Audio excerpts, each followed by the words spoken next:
श्री गणेशाय नमः। वक्रतुंड महाकाय सूर्यकोटि समप्रभ निर्विघ्नं कुरु मे देवं सर्वकार्येषु सर्वदा। ओम नमो भगवते वासुदेवाय।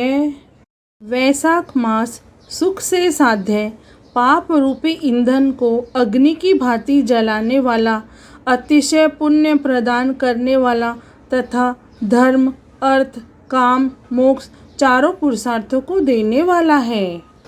यह वैशाख मास भगवान श्री विष्णु को अति प्रिय है। इस मास में किया गया जप, तप, दान का अक्षय फल प्राप्त होता है। हम रोज एक अध्याय सुनेंगे। वैशाख मास महात्म का 17वां अध्याय प्रारंभ करते हैं।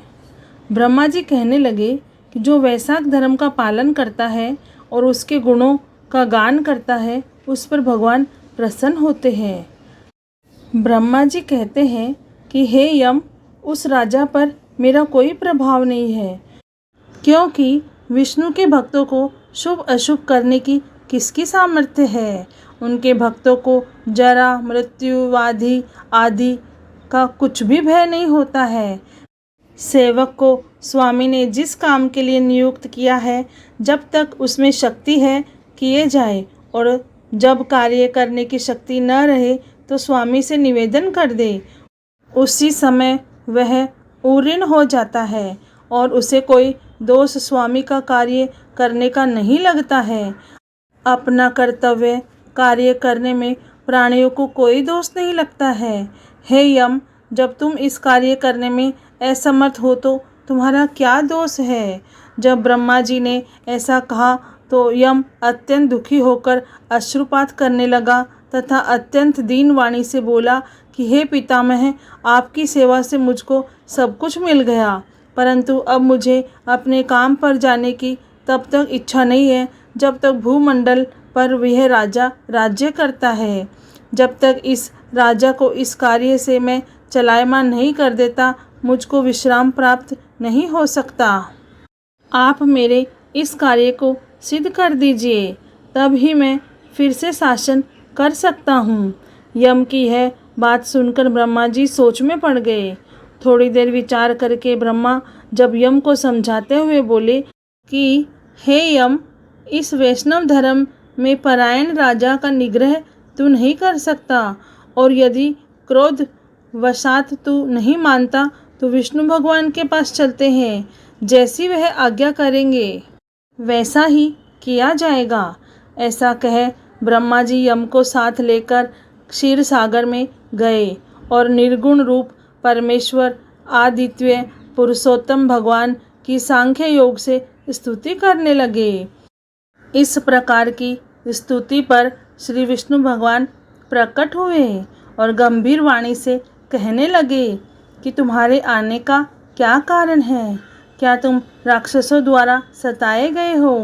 यम का मुख मलिन और कंधे झुके हुए क्यों दिखाई दे रहे हैं। तब ब्रह्मा जी कहने लगे कि हे प्रभु, राजा कीर्तिमान की आज्ञानुसार उनके शासन में सब मनुष्य वैशाख धर्मों का पालन करके विष्णु पद को प्राप्त करते चले जा रहे हैं। इस कारण जब सारी यमपुरी खाली हो गई तो यम युद्ध करने के लिए राजा के पास गया और अपने दंड उठाकर राजा को मारने लगा, तो आपके सुदर्शन चक्र ने इसको परास्त कर दिया।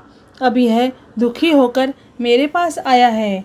हम आपके भक्तों को दंड देने की सामर्थ्य नहीं रखते हैं, इसलिए आपकी शरण में आए हैं। अब हे महाप्रभु, आप राजा को दंड देकर यम की रक्षा कीजिए। ब्रह्मा जी की यह वार्ता सुनकर भगवान कुछ हंसकर कहने लगे कि हे ब्रह्मा जी तथा यम, मैं लक्ष्मी जी अपनी देह और प्राण भी त्याग सकता हूँ। श्री वत्स कौस्तुभ मणि तथा वैजंती माला का त्याग कर सकता हूँ। श्वेत दीप, वैकुंठ, क्षीर सागर, गरुड़ और शेष को भी छोड़ सकता हूँ, परंतु अपने भक्तों को नहीं छोड़ सकता। आप ही सोचिए, जिन्होंने मेरे लिए सर्वस्व त्याग दिया और अपनी आत्मा मुझ में ही लगा दी, मैं उनको कैसे त्याग सकता हूँ। फिर भी हे यम, मैं तेरे दुखों को दूर करने का उपाय बतलाता हूँ। इस राजा की आयु मैंने 10,000 वर्ष लिख दी है, जिसमें 8,000 वर्ष बीत चुके हैं। अब 2,000 वर्ष की आयु और भोग कर वह मेरी सायुज मुक्ति को प्राप्त होगा। तब वेन नाम का एक राजा बड़ा दुराचारी होगा और सब वेदोक्त धर्मों को नष्ट कर देगा। वैशाख धर्म भी लोप हो जाएंगे। फिर मैं पृथु का अवतार लेकर पुनः धर्म की स्थापना करूँगा और वैशाख धर्म भी मनुष्य से कराऊँगा। जो मेरा भक्त, जिसने मुझ में ही अपना ध्यान लगा लिया और सर्वस्व त्याग दिया, वह कोई हजारों में से एक ही होता है। उसको ही वैशाखोक्त धर्म करना चाहिए।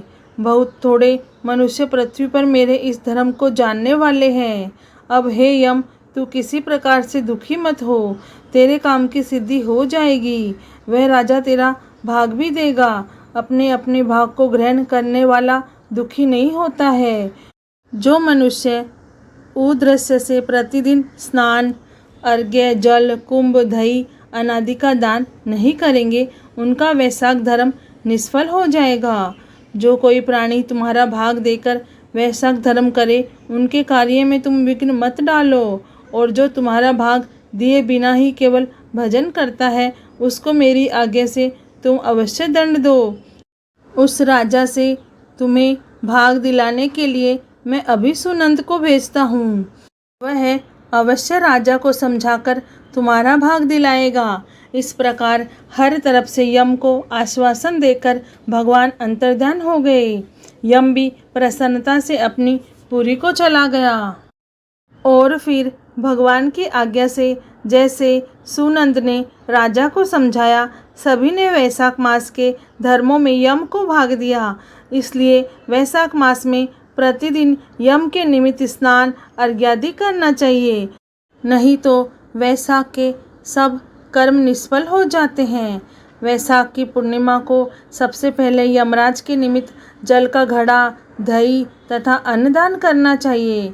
फिर पितरों और गुरु के निमित्त, उसके पश्चात भगवान के निमित्त शीतल जल, दही, अन्न, तांबूल, दक्षिणा और फल कांसे के पात्र में रखकर भगवान को अर्पण करें।